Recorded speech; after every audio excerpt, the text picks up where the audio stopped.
Hi, Erica here with Crafts Direct, and I want to show you this super fun tray.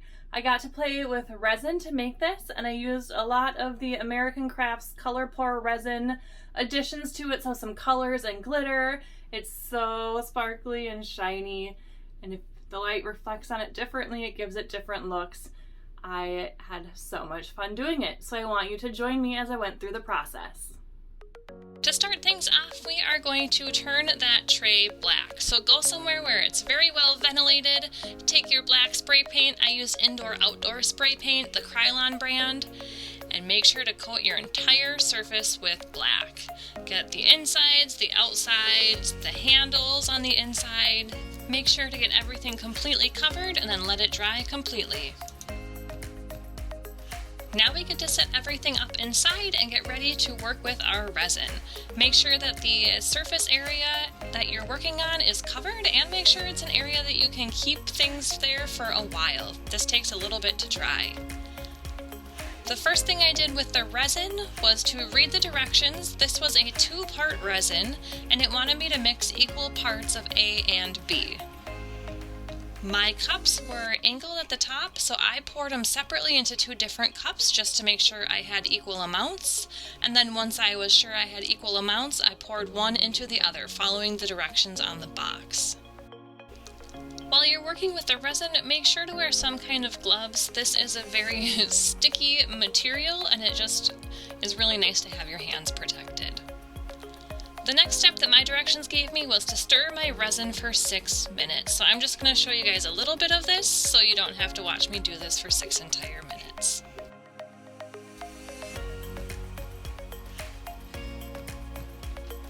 Once I got that resin stirred for 6 minutes, I knew that this tray was going to take a lot more resin than what I just created.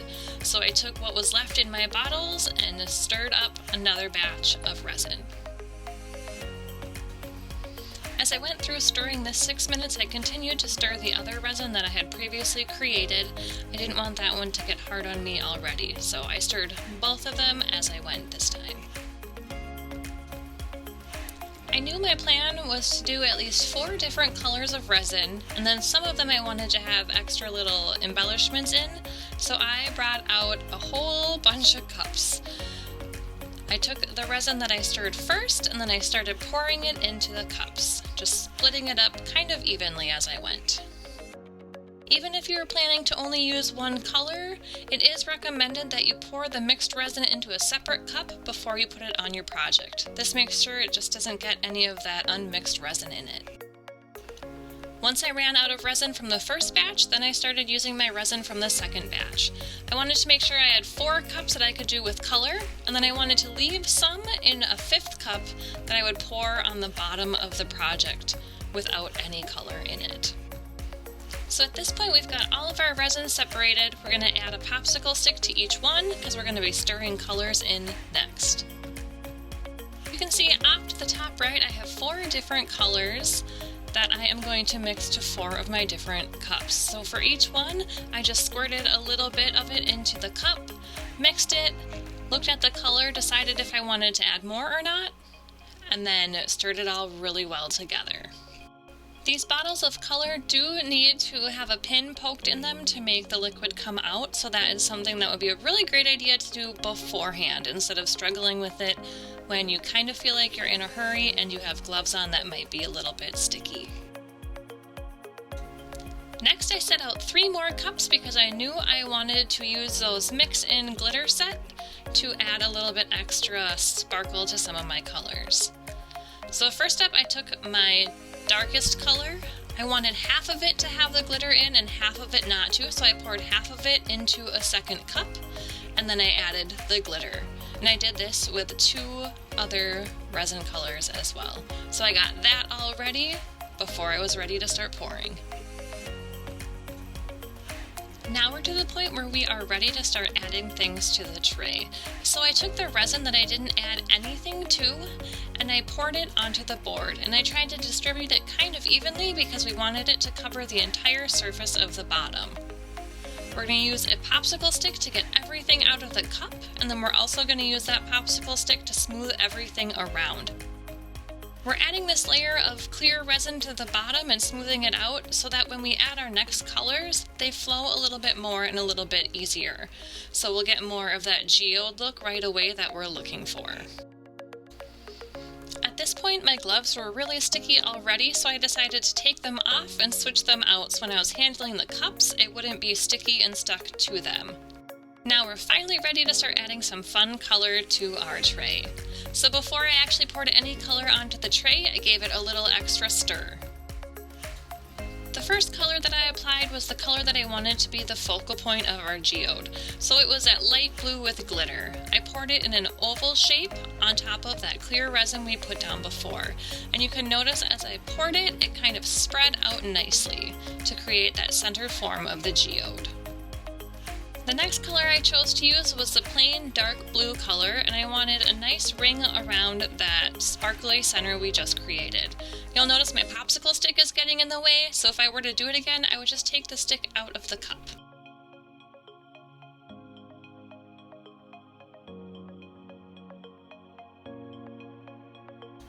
Next, I'm going to grab that plain light blue and do a ring around where I just did the dark blue. At this point, I notice that the center is kind of closing in, so I want to grab my white and pour it in the center, and that should push that glittery part back out a little bit, and it makes sure that that gap doesn't close on me. Next up is that fun turquoise color with the glitter in it, and we are going to place it in the top right-hand corner of the tray. We're going to drizzle it in there down towards the bottom until the cup is empty. What I did notice with this glitter is that a lot of it ended up sinking to the bottom, so if I were to do this again, I wouldn't have mixed any of that glitter in, I would have just sprinkled it at the top. Next we're going to go in with that same color without the glitter and kind of complete that circle, the loop around the light blue.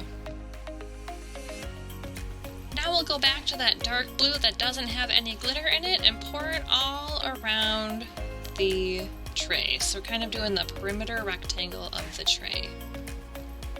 Just drizzle it in there, try not to get it on the sides of the tray. You might be covering up some of the other stuff you did, but we just want it all the way around the tray to kind of create that full geode look.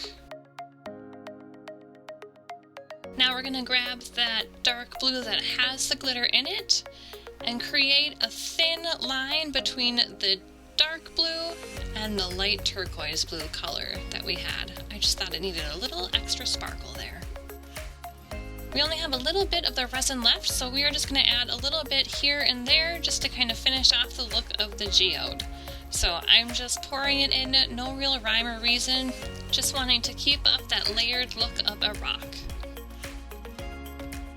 I did want to test out and see what would happen if you added the glitter on top, so I took that fine black glitter and added it to the top left corner. I did not use it sparingly, I just dumped a whole bunch on. Then I took my toothpick and I kind of swirled it around a little bit to get some of it underneath the resin instead of all of it sitting on the top. Now that I see my project dried, I do notice that some of the glitter is sticking out a little bit, and that's okay. If I were to do it again, at the very beginning when I was mixing my cups of resin, I would have kept some in the original bottles that I could pour over the top at the very end. So after everything would be dried and said and done, I would then mix the two parts together and create a clear surface. I'm going to add just a little bit more of that white resin before I start taking out my heat gun and blowing everything around.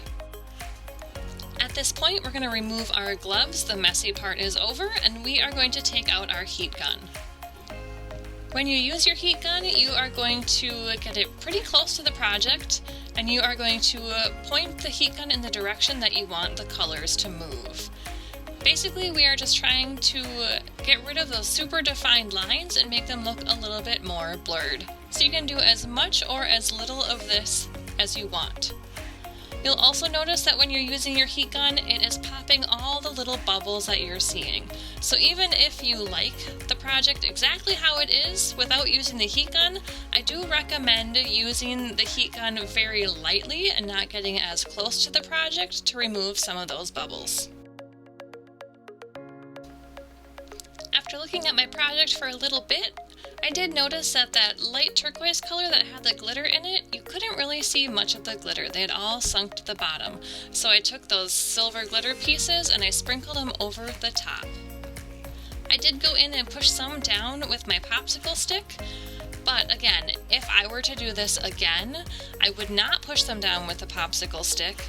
I would have saved some of the resin unmixed at the very beginning, and after this has all dried, I would apply a clear coat of resin over everything, and then that would seal in these glitter pieces instead of pushing them down.